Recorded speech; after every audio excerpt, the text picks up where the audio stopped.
Hello everyone and welcome to Race Week, where today we will be reviewing what was actually a fairly interesting Russian Grand Prix that we saw today. Now before we go into the race review, make sure you leave a like, comment and subscribe. Follow us on Twitter at twitter.com/raceweek_show and stay tuned for the new Race Week site which we launch in the next week. Now, I'm sorry, I know I said it was going to be launched this weekend, but it wasn't ready, and I don't want to launch a half-assed site. I want to launch it properly. So, that is why there's been a delay. So, but now, without further ado, let's go in to the race review.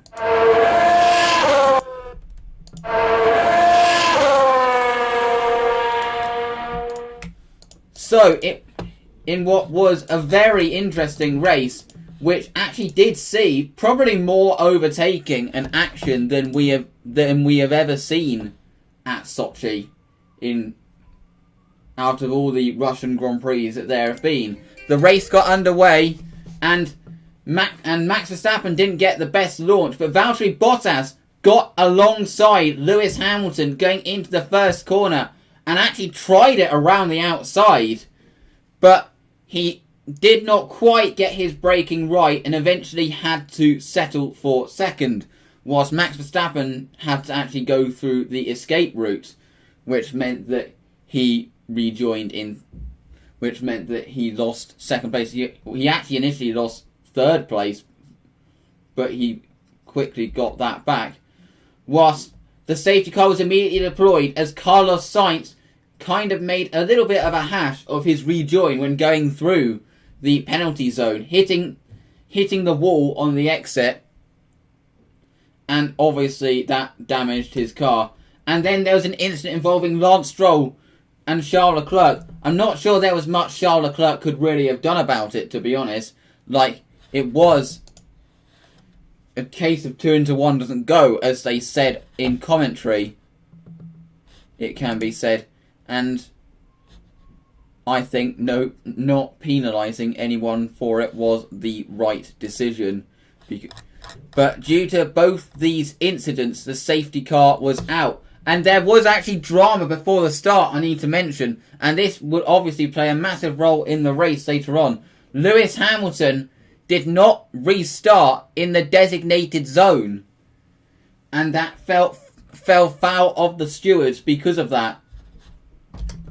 And whilst he led the way at the restart, he was given 2 5-second time penalties, for which could both be served in one in the pit stop, for 2 separate infringements with regards to that. He was originally given 2 penalty points for it, for the antics, but in the end, Mercedes actually were the one that were punished for it as well. For the post-race stuff. Obviously, they couldn't undo Lewis's penalty, but Mercedes were penalised, and I believe they were fined quite a lot for, as they eventually found it was them that told Lewis to restart in that, to do the practice start in that place. This seems to be a bit of a fallibility with Mercedes, that they don't seem to be, because this is the second time in 3 races that Mercedes have not understood a rule properly, which has then ended up with a penalty for Lewis Hamilton. First, entering the pits and not noticing that the pit lane was closed, and secondly, telling Lewis to practice start in a place where he wasn't allowed to do so. So I'm pretty sure there's going to be a lot, the Mercedes will be looking into that quite a lot. The 2 Hasses made great starts and were in the top 10 at this point, whilst in the early stages of the race, the main interest was around a battle at the back of the field between 3 former F2 rivals, George Russell, Alex Albon and Lando Norris, who had an absolutely massive scrap for the final positions. And although it was not for any points, it was great to watch. I mean, we missed this from Formula 2 in 2018 when these 3 battled it out, and it was enjoyable to see. Whilst the move of the race went to Sergio Perez, who was in 6th place behind Daniel Ricciardo, who had actually lost out to his teammate Esteban Ocon. But he went round the outside of the Renault at turn 2, but didn't quite have the move done.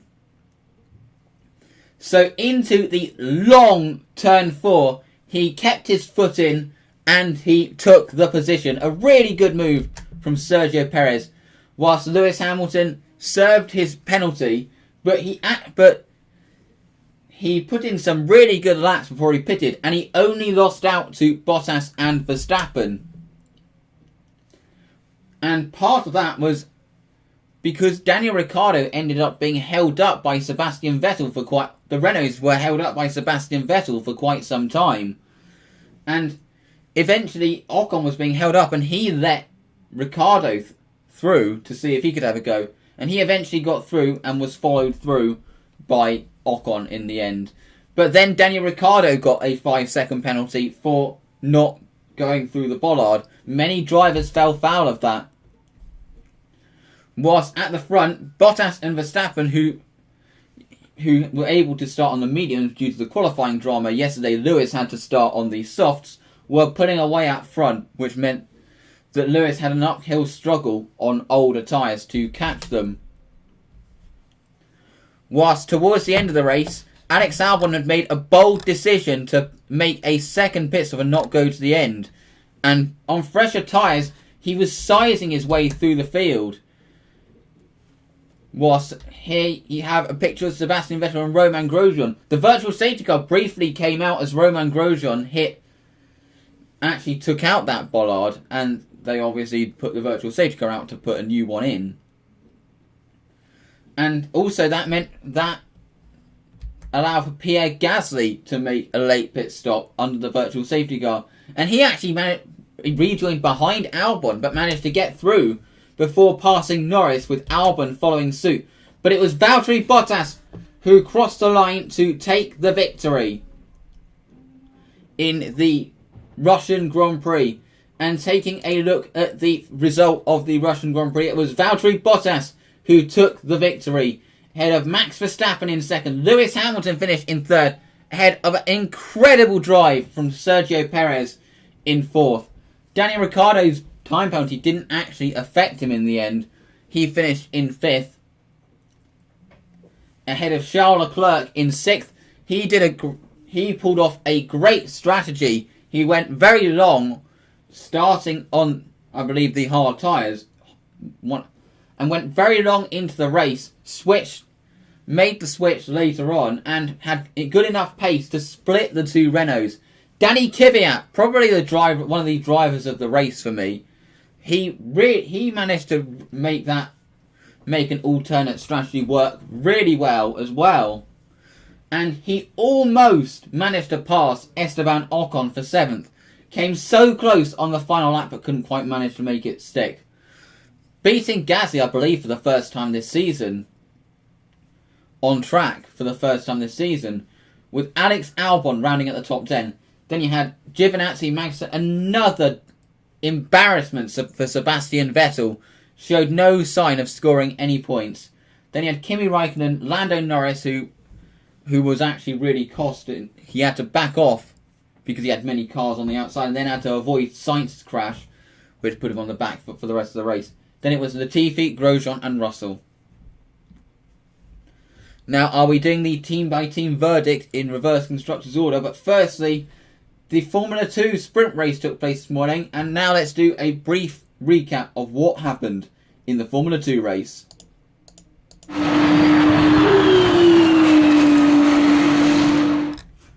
Now, it was we did have a Formula 2 race, and it was Guan Yu Zhou who took his maiden Formula 2 win.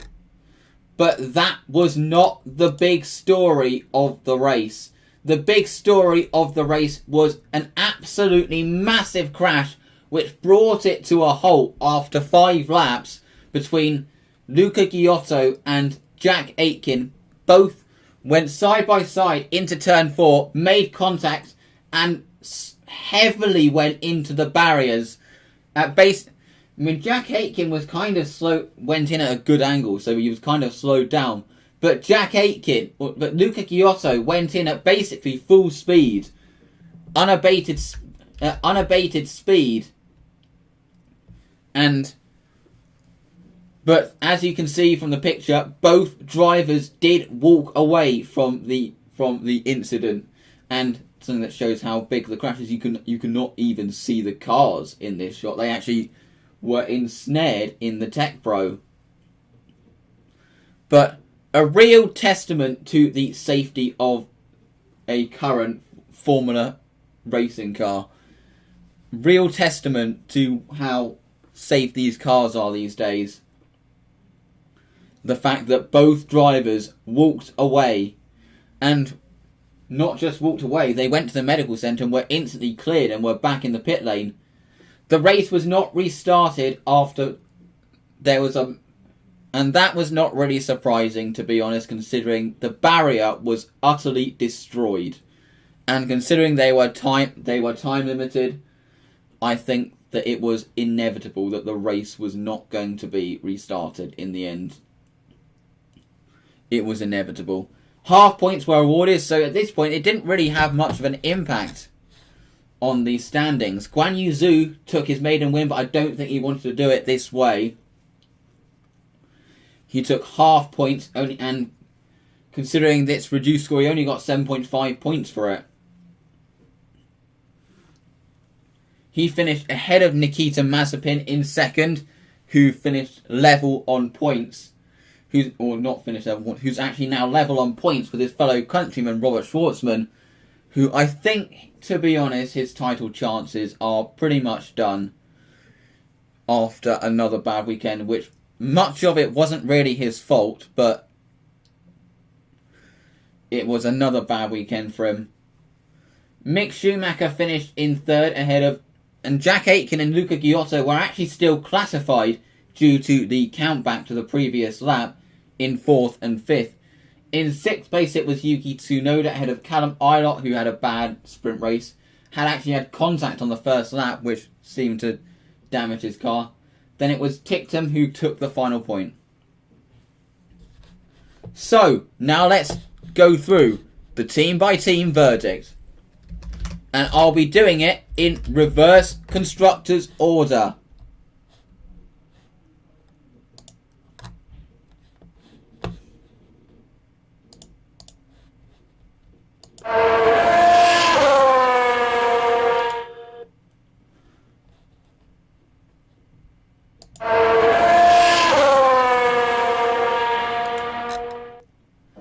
Not a great day for them. George Russell was saying that he did kind of lack pace quite a lot throughout the race, and they showed no signs of getting close to the points. Has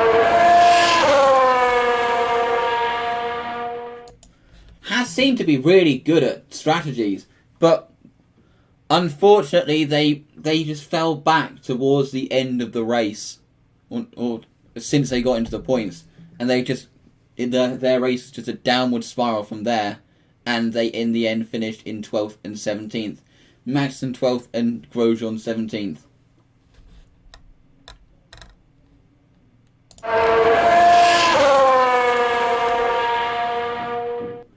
A good day for Antonio Giovinazzi, because he finished in 11th and only just missed out on points. Kimi Raikkonen finished in 14th in the end, but Alfa Romeo seemed to be a bit faster here than they previously were.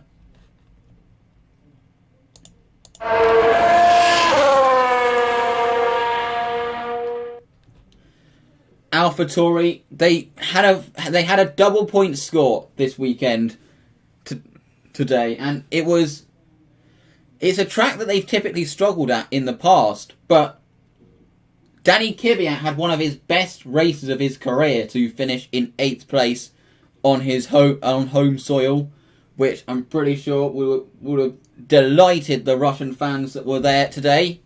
And Pierre Gasly, despite dropping back a little bit at the start, he had a good strategy and finished in 9th place. So a good day for AlphaTauri in the end. You alright, Matthew? Matthew, you alright? A mixture for Ferrari. One having an incredibly good race with Charles Leclerc finishing in 6th after a good strategy. But where was Vettel? And they have pulled away a bit from AlphaTauri in this race, but AlphaTauri are proving quite a threat to them, and they are slipping away from the likes of Renault, Racing Point, and McLaren. Speaking of which,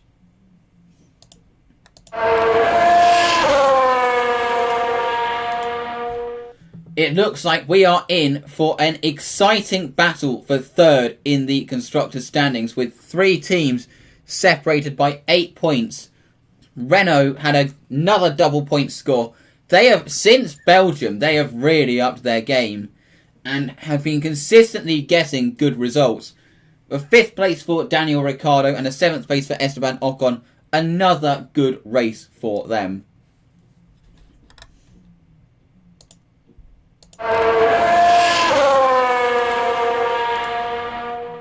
I think Racing Point will be quite disappointed that Lance Stroll was out so early in the race, considering they had good pace and had a chance to get ahead of McLaren.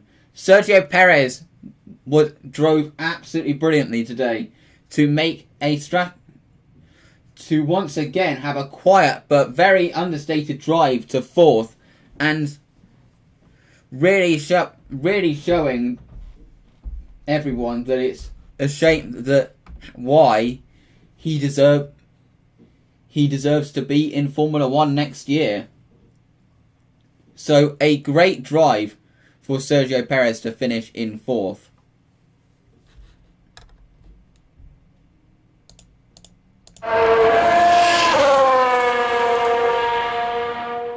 A bad day for McLaren, with both drivers having their races compromised at turn 2. Carlos Sainz, obviously, he crashed out, and then Lando Norris had to back off for these, firstly for cars around him, and secondly for the spinning McLaren, which meant that he could not recover from there. He tried to change his strategy, but his race was ruined.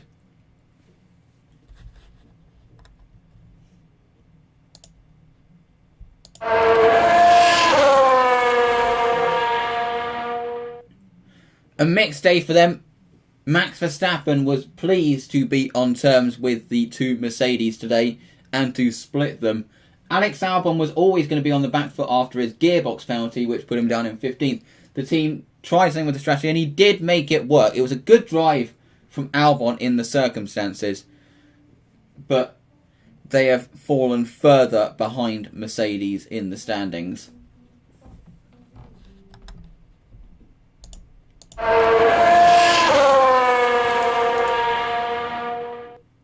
And of course Mercedes once again having the quickest car, but as I said, showing a little bit of fallibility when it comes to mistakenly breaking rules in the form of that practice start, which obviously we saw in Monza. But they proved to have a really solid car once again and continued their Russian Grand Prix streak, and they obviously look on to be Constructors' champions.